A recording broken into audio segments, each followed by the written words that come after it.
Hello, my name is Snehal Srivastav and today I am going to continuing my lecture of class 9 chapter 2 of civics constitutional design। तो इस chapter में हम लोगों ने अभी तक ये पढ़ा था कि किस तरह से कॉन्स्टिट्यूशन बनता है, क्यों कॉन्स्टिट्यूशन की ज़रूरत पड़ी, और सबसे पहले हम लोगों ने एग्जांपल लिया था साउथ अफ्रीका का कि साउथ अफ्रीका में किस तरह से कॉन्स्टिट्यूशन फ्रेम हुआ और वहाँ पे क्या क्या प्रॉब्लम वहाँ के लोगों को फेस करनी पड़ी। वाइट डोमिनेशन पहले था वहाँ पे और फिर उस वाइट डोमिनेशन को बहुत प्रोटेस्ट किया गया वहाँ की गवर्नमेंट को, और फिर उसके बाद एक नया कॉन्स्टिट्यूशन ऐसा बना जिस कॉन्स्टिट्यूशन में सबको इक्वल राइट्स प्रोवाइड किए गए थे, either it is black people और इट इज वाइट पीपल्स। फिर उसके बाद हम लोगों ने पढ़ा कि इंडियन कॉन्स्टिट्यूशन किस तरह से फ्रेम हुआ। फिर इसके बाद मैंने बताया था कि इंडियन कॉन्स्टिट्यूशन को बनाने में क्या क्या हुआ, कैसे पार्टीशन हुए, क्या क्या प्रॉब्लम्स हमारे लीडर्स को फेस करनी पड़ी। एंड इसके बाद अब मैं आज पढ़ाने जा रहा हूँ कि हमारे जो लीडर्स थे उन्होंने हर कंट्री से कुछ ना कुछ चीज़ें लिया। जस्ट लाइक उन्होंने रशियन रेवोल्यूशन से कई चीज़ें लिया। एक्चुअली जब हम लोग का कॉन्स्टिट्यूशन फ्रेम हो रहा था उस टाइम में ऑलरेडी कई कंट्रीज में रेवोल्यूशंस आ चुकी थी, उनका कॉन्स्टिट्यूशन फ्रेम हो चुका था। तो इन सब चीज़ों का प्रॉफिट लेते हुए, इन सब चीज़ों को देखते हुए हमारे लीडर्स ने सारी कंट्रीज के कॉन्स्टिट्यूशन को पूरी तरह से स्टडी किया। और फ्रेंच रेवोल्यूशन हुई तो फ्रेंच से कुछ चीज़ें लिया, रशियन रेवोल्यूशन के बाद रशिया से कुछ लिया, और जो bill of rights of US था वहाँ से भी कुछ चीज़ें ली। तो इस तरह से अलग अलग जगहों से उन लोगों ने काफ़ी चीज़ें ली। फिर सबसे बड़ा इम्पैक्ट या फिर कह सकते हैं हमारे लीडर जो इंस्पायर्ड हुए वो रशियन रेवोल्यूशन से हुए थे, और उन्होंने फिर रशिया को देख करके अपना भी एक ऐसा सिस्टम बनाने का प्लान किया जो कि सारी चीज़ों को अच्छी तरह से वर्क कर सके।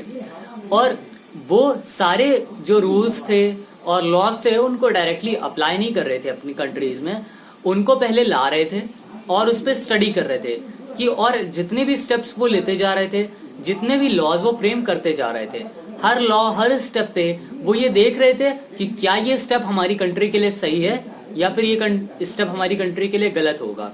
तो इससे हम लोगों का जो इंडिया का कॉन्स्टिट्यूशन है वो काफ़ी इंडिया के हिसाब से बहुत ही मैनेज्ड है। इसके बाद हम लोग बात करने जा रहे हैं द कॉन्स्टिट्यूएंट असेंबली की। तो कॉन्स्टिट्यूएंट असेंबली में वो इलेक्टेड रिप्रेजेंटेटिव्स होते हैं जिनका काम होता है कॉन्स्टिट्यूशन को फ्रेम करना, मतलब ड्राफ्टिंग ऑफ द डॉक्यूमेंट। ये डॉक्यूमेंट क्या है? कॉन्स्टिट्यूशन है, और ड्राफ्टिंग का मतलब होता है बनाना।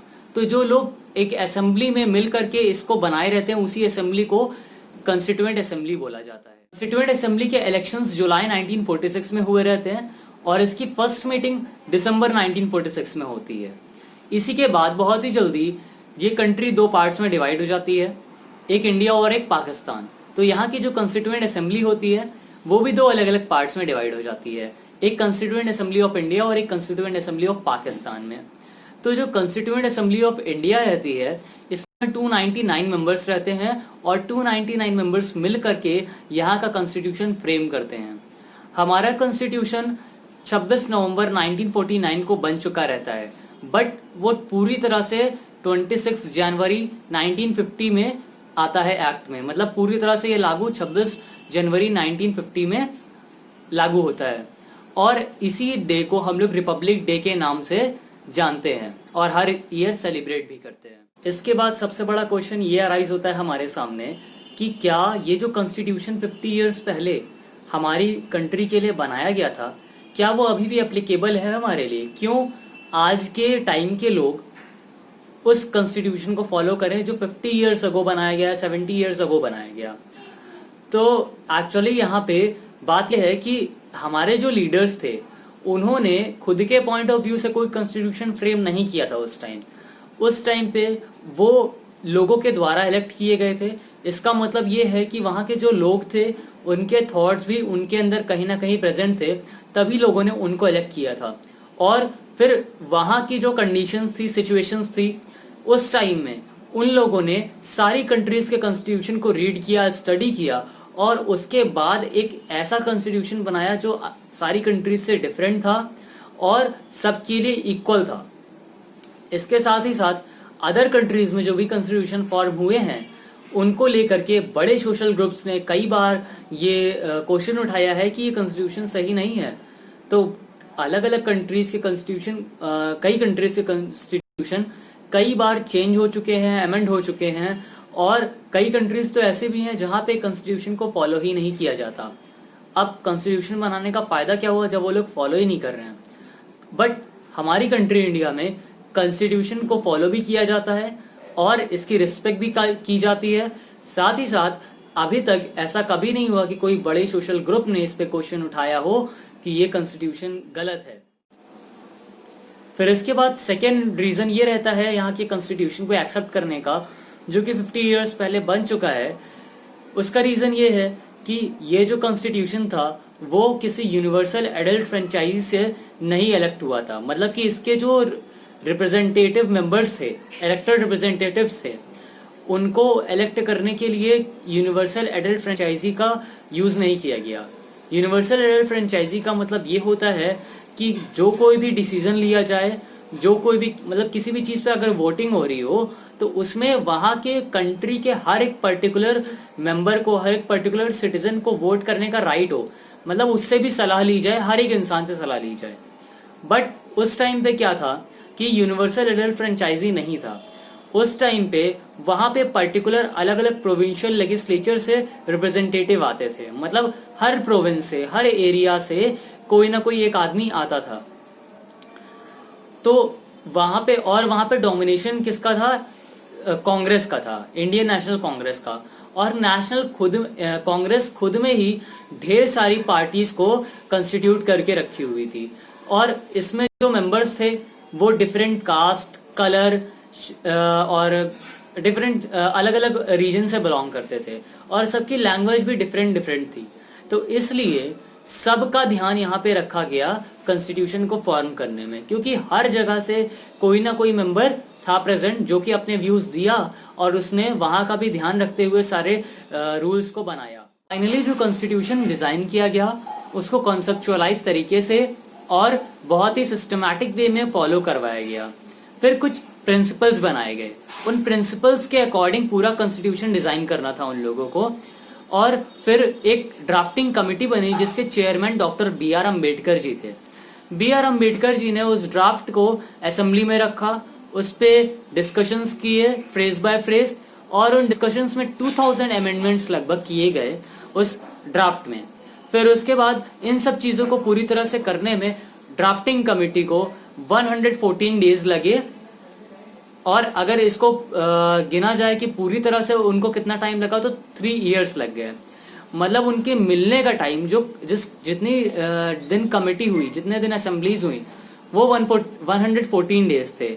बट ओवरऑल टाइम देखा जाए तो 3 इयर्स लगे उन लोगों को इस कॉन्स्टिट्यूशन को बनाने में। फिर इसके बाद जितने भी वर्ड को बोला गया, जितनी भी स्पीचेस दी गई, उन सबको रिकॉर्ड करके रखा गया, और इसको बोला गया कंस्टिट्यूएंट असेंबली डिबेट। और फिर जब इन डिबेट्स और प्रिंट करवाया गया तो वो डिबेट जो है 12 वॉल्यूम्स में निकले। मतलब कि प्रिंट कराया तो वो 12 वॉल्यूम्स बनी। Let's come to the section 3.4 guiding values of the Indian constitution. इसमें हम लोग पढ़ने जा रहे हैं कि एक्चुअली ये इतना बड़ा जो कॉन्स्टिट्यूशन बना है उसके पीछे उसकी फिलॉसफी क्या है, इसका मोटिव क्या है। तो मोटिव ये है, इसको समझने के लिए हमें 2 चीज़ें समझनी पड़ेंगी। या तो हम इसके लीडर्स के पॉइंट ऑफ व्यू, इनके लीडर के जो थॉट्स थे उनको हम स्टडी करें, या फिर हम सिंपल सा इस कॉन्स्टिट्यूशन की फ़िलॉसफी को पढ़ें। तो इस कॉन्स्टिट्यूशन की फ़िलॉसफी को पढ़ने के लिए अब हम लोग आगे पढ़ेंगे the dream and the principle. Dream and the principle में बताया गया है कि इसके जो लीडर्स थे उनका एक्चुअली ड्रीम क्या था और प्रिंसिपल क्या था। मतलब उन्होंने इस कंट्री के लिए क्या सोच के रखा था कि इस कंट्री को कैसा बनाना है, और क्या प्रिंसिपल लेके चल रहे थे। मतलब क्या उनके कुछ प्रिंसिपल, पर्टिकुलर प्रिंसिपल थे कि हमें लोगों को इक्वालिटी प्रोवाइड करनी है, हमें लोगों को फ्रीडम ऑफ स्पीच प्रोवाइड करनी है, हमें लोगों में जो अनटचेबिलिटी होती है, छुआछूत, वो नहीं लाना है, ख़त्म करना है, ये सब चीज़ें। तो ये सब प्रिंसिपल्स, जो भी प्रिंसिपल्स रहे हों उनको, उसके बारे में हम लोग पढ़ने जा रहे हैं। जैसे कुछ लोग ऐसे भी होंगे जिन्होंने ये नोटिस किया होगा कि makers of the Indian constitution में एक बहुत ही महान लीडर महात्मा गांधी का नाम नहीं था, क्योंकि महात्मा गांधी ने वहाँ की कॉन्स्टिट्यूएंट असेंबली में कभी पार्ट नहीं लिया था। बट कुछ ऐसे लीडर्स थे जो महात्मा गांधी की आइडियोलॉजी को फॉलो करते थे और उन्होंने कॉन्स्टिट्यूएंट असेंबली में पार्ट लिया। और यंग इंडिया एक मैगजीन लिखी थी महात्मा गांधी जी ने 1931 में। उस मैगजीन में उन्होंने अपनी आइडियोलॉजीज को सबके साथ शेयर किया था कि वो क्या चाहते हैं इंडिया के लिए, कि वो क्या चाहते हैं कि कैसा इंडिया हो।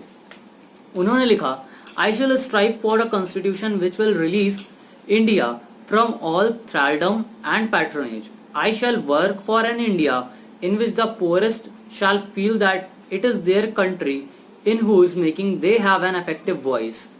वो ये चाहते थे कि ऐसी कंट्री बनाएं जहाँ पे जो पोरेस्ट आदमी है उसे भी ये गर्व रहे खुद पे कि उसने भी कंट्री को फ्री कराने में, कंट्री को बनाने में कुछ सहयोग किया है। And India in which there shall be no high class and low class of people. ऐसा एक इंडिया बनाना चाहते थे जहाँ पे कोई भी हाई क्लास पीपल ना रहे और कोई भी लो क्लास पीपल ना रहे। उनका कहने का मतलब ये था कि वो ऐसा इंडिया बनाना चाहते हैं जहाँ पे लोगों में हाई क्लास और लो क्लास की मेंटालिटी खत्म हो जाए और सबको एक समान माना जाए। An India in which all communities shall live in perfect harmony. और ऐसा इंडिया जिसमें लोग सिमिलैरिटी से रहें, बराबरी से रहें, भाईचारे के साथ रहें, कोई भी किसी को छोटा या किसी को बड़ा ना समझे। There can be no room in such an India for the curse of untouchability और the curse of intoxicating drinks and drugs. वो एक ऐसा इंडिया चाहते थे जहाँ पे अनटचेबिलिटी ना हो और साथ में वहाँ पे छुआछूत, वही अनटचेबिलिटी का मतलब हुआ कि छुआछूत को खत्म कर देना चाहते थे। फिर women's will enjoy the same right as men, I shall be satisfied with nothing else. और वो वुमेन्स को भी मेंस की तरह बराबर राइट दिलवाना चाहते थे और इससे ज़्यादा वो कुछ नहीं चाहते थे, ऐसा उन्होंने अपनी मैगजीन में लिखा। उनकी इसी आइडियोलॉजी से डॉक्टर बी.आर. अम्बेडकर जो कि चेयरमैन थे ड्राफ्टिंग कमेटी के, वो भी सेटिस्फाइड थे। बट कई चीज़ें ऐसी थी जिसको लेकर के उनमें इशू क्रिएट बना रहता था। Just like B R. अम्बेडकर का तरीका और गांधी जी का तरीका हमेशा अलग अलग रहा। बी.आर. अम्बेडकर जी ने कॉन्स्टिट्यूएंट असेंबली में ये बोला कि on the 26th of January 1950 we are going to enter a life of contradictions. In politics we will have equality and in social and economic life we will have inequality. In politics we will be recognizing the principle of one man one vote and one value. In our social lines में doctor B R. Ambedkar ji ने अपनी anxiety को release किया है, मतलब बताया है। वो यहाँ पे दिखाना चाह रहे हैं कि उनकी आइडियोलॉजी, उनकी जो थॉट प्रोसेस है वो किस तरह से महात्मा गांधी जी से थोड़े डिफरेंट थे। उन्होंने कहा कि 26 जनवरी 1950 में हम लोग एक ऐसी कंट्री में एंटर करने जा रहे हैं जहाँ पे बहुत ज़्यादा कंट्राडिक्शन रहेगा।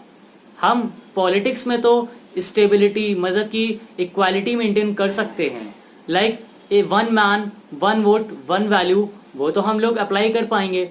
बट जब बात इकोनॉमिकली आएगी और सोशली आएगी तब हम लोगों को इक्वालिटी नहीं बता पाएंगे, लोगों को इक्वल नहीं कर पाएंगे और वहाँ पे हमेशा इनइक्वालिटी बनी रहेगी। इस इनइक्वालिटी को अगर नहीं दूर किया गया तो ये देश एक टाइम पे बढ़ जाएगा टोटली तरीके से। गांधी जी, बी.आर. अम्बेडकर जी के बाद अब हम लोग आते हैं जवाहरलाल नेहरू जी के स्पीच पे, जो कि उन्होंने कॉन्स्टिट्यूएंट असेंबली में मिडनाइट ऑफ 1947 15 अगस्त को दी थी।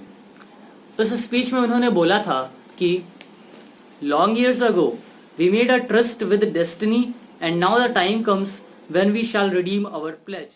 उन्होंने अपनी स्पीच में कहा कि बहुत साल पहले हम लोगों ने एक कोशिश करी थी जो कि हम लोगों ने किस्मत पे छोड़ दिया था, हम फ्रीडम की कोशिश।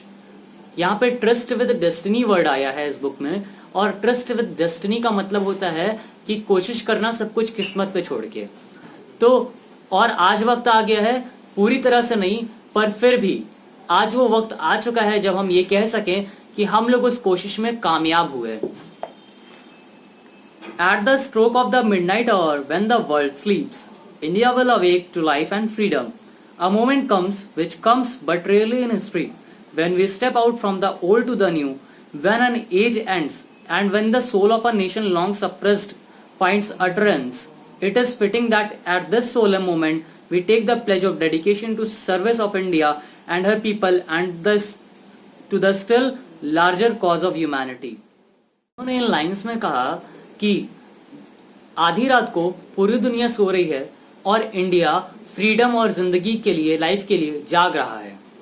उन्होंने फिर ये कहा कि एक टाइम आता है हिस्ट्री में, बहुत कम पर आता ज़रूर है, जब एक एज ख़त्म होती है और दूसरी एज स्टार्ट होती है.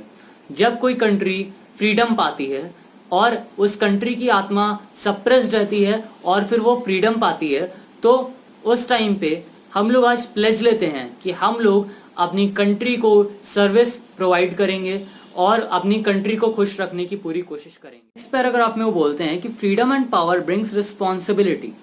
The responsibility rest upon this assembly, a sovereign body representing the sovereign people of India. ने कहा कि फ्रीडम और पावर के साथ साथ रिस्पॉन्सिबिलिटी भी आती है. ऐसा टाइम आ चुका है जिस टाइम ये इंडिया सोवरेन है और साथ साथ इसके जो सिटीजन्स है वो भी सोवरेन है. सोवरेन का मतलब होता है कि सबसे ऊपर.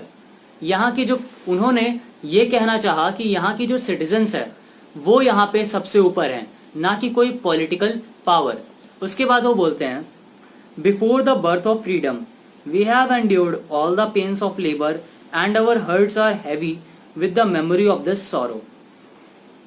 फ्रीडम की बर्थ से पहले उनके दिल में, उन सब के दिल में जो उस कॉन्स्टिट्यूएंट असेंबली में प्रेजेंट होते हैं, इंडिया के जो सिटीजन्स होते हैं, उनके दिल में बहुत ज़्यादा घाव रहता है, गम रहता है कि उनके सिटीजन के साथ जो व्यवहार हुआ, उनको लेबर बना के रखा गया, तो उसके लिए आज वो लोग बहुत दुखी हैं. Some of those pains continue even now. Nevertheless, the past is over and it is future that beckons to us now. कुछ पेन्स अभी भी कंटिन्यू रहेंगे जब तक ये इशू पूरी तरह से सॉल्व नहीं हो जाता.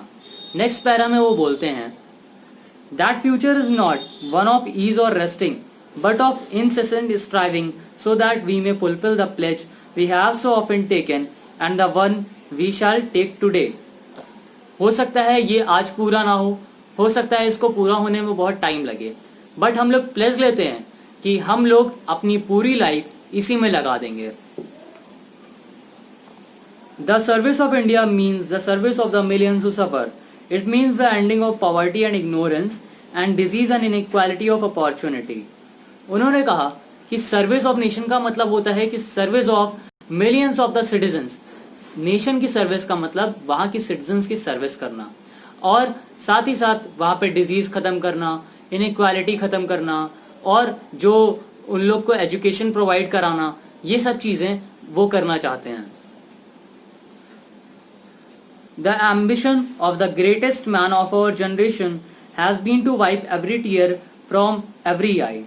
That may be beyond us, but as long as there are tears are suffering so long our work will not be over. उनका एम ये है कि जिन भी आंखों में आंसू है उन सारे आंसुओं को हटा देना और लोगों को खुश रखना. जब तक ये मोटिव पूरा नहीं हो जाता तब तक हम इस काम को करते रहें. फिलॉसफी ऑफ द कॉन्स्टिट्यूशन पे, फिलॉसफी ऑफ द कॉन्स्टिट्यूशन में हम लोग ये बताने जा रहे हैं कि एक्चुअली कॉन्स्टिट्यूशन की क्या फिलॉसफी है, कॉन्स्टिट्यूशन कहना क्या चाहता है. तो हमारे जो लीडर्स हैं उन्होंने एज अ आइडेंटिटी कार्ड की तरह हमारे कॉन्स्टिट्यूशन की स्टार्टिंग में ही एक प्रीएम्बल पब्लिश कर दिया है.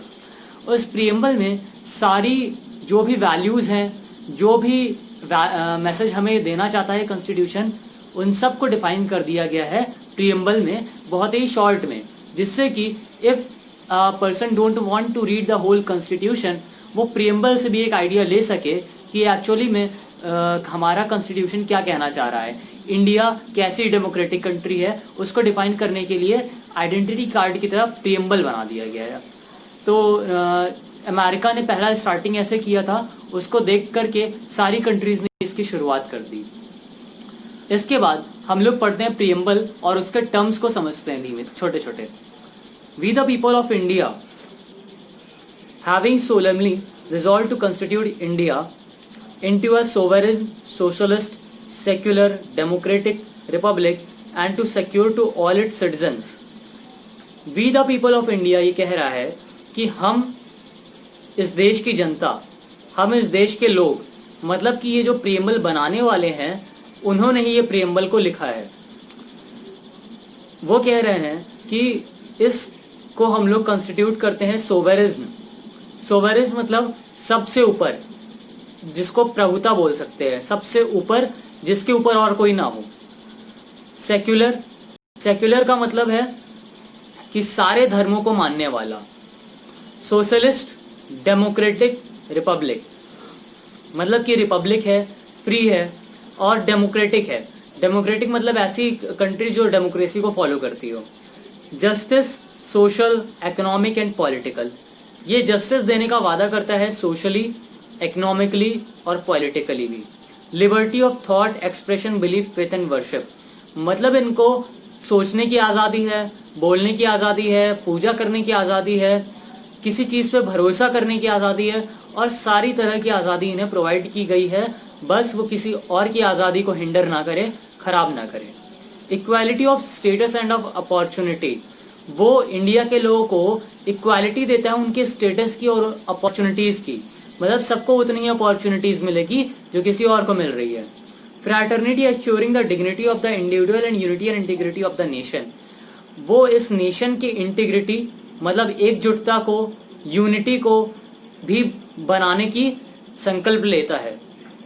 In our constituent assembly this 26th day of November 1949 do hereby adopt, enact and give to ourselves this constitution।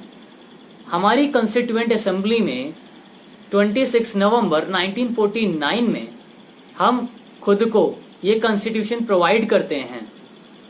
और बस यहीं पे ये चैप्टर खत्म। So thank you class, I hope you all like my channel. Do follow, subscribe and share my channel. Thank you, मिलते हैं next lesson.